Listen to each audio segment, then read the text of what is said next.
be continuous. Okay.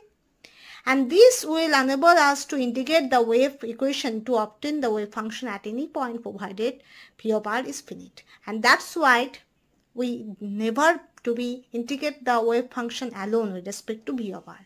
So that's why we have to need psi square term to integrate. Okay. তাহলে wave behave psi কি বলছে, that is time independent সোয়েনজা wave equation is a second order linear differentiation equation. Already আমি previous লেকচারে বলে দিয়েছি যে D square psi by D x square D square আমার কী থাকে, প্রথম টার্মটা কী থাকে, প্রথম টার্মটা থাকে না d square psi by D x square D square psi by d y square D square psi by d z square.